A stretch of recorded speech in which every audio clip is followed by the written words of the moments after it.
Welcome to Monday, the second day of January 2022. This Day Weather Podcast being brought to you by Cowboy State Daily. Check them out at cowboystatedaily.com. Also brought to you by WYDOT. When there's ice and snow, take it slow. Well, we're going to have a lot of winter weather here over the next 48 hours. Snow will fall in many areas and it will be colder. And later today and tonight, the winds pick up into Tuesday. This will cause increasing problems with blowing and drifting snow as the storm intensifies as it jumps over the divide. This will lead to travel concerns through Tuesday with snow, wind, and icy conditions. The pattern eases a bit mid to late in the week. However, the pattern is going to stay unsettled because the Pacific will continue to churn out these fronts and storms over the next 1 to 2 weeks. Now, the biggest impacts will be in the mountains and the areas far to the west. This is a pattern that really favors the West Coast, the Pacific Northwest, and the interior West.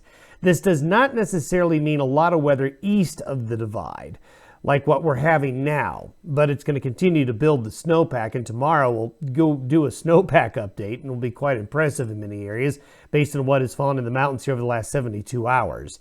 So it's going to stay a busy weather pattern, although after the storm that is currently in the area moves out today and tomorrow, east of the divide, there'll be a little bit of a break.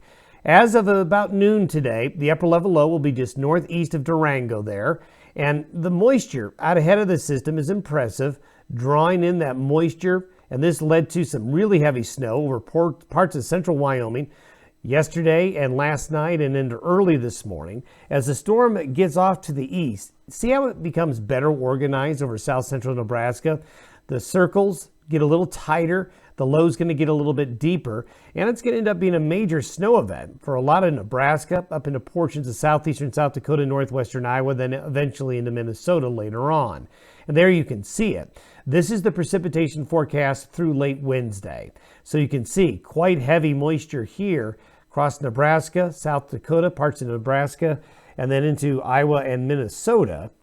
And then the other moisture still to occur today on the backside of the system, and then more moisture heading into the west coast. Turn that to snow, and you can see the I-80 corridor of Nebraska, Wyoming into Utah going to be a problem area today like it's been. And then you can see also some snows along I-25 into south of Interstate 90 there. So a pretty impressive little early January storm system. And then as you can see closer to home, you can see that as the storm gets better organized, the heavier snow going to be in that north central Nebraska area there. But still, plenty of winter weather on the backside of the system today.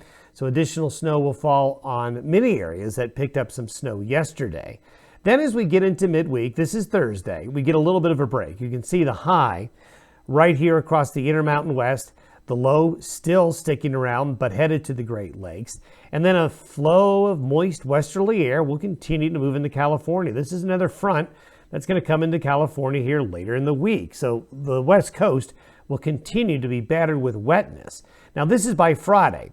We have a part of that West Coast low come into the Rockies. So what this will do is produce more snow in the Rockies, mainly mountain areas, with areas east of the divide really not seeing much. So as we have been talking about, the specific pipeline is just going to just funnel the moisture into the mountains over the next week or two, as this pattern is going to be quite stubborn and quite persistent. And then you can see over the next 15 days, the precipitation, look at all that purple there in central and northern California and all the red along the west coast. And then you can see the snows continuing into the central and northern Rockies, and continued active weather pattern. Now, a lot of this precipitation right here is basically what's happening now. But along and west of the divide, the next 2 weeks, the Pacific will continue to throw out moisture, and we'll continue to see the snowpacks continue to grow. This is a great weather pattern. If you're a skier, you're going to continue to have great base conditions and fresh snow on those ski slopes about every 3 days. Have yourself a good Monday. We'll see you tomorrow, and Happy New Year.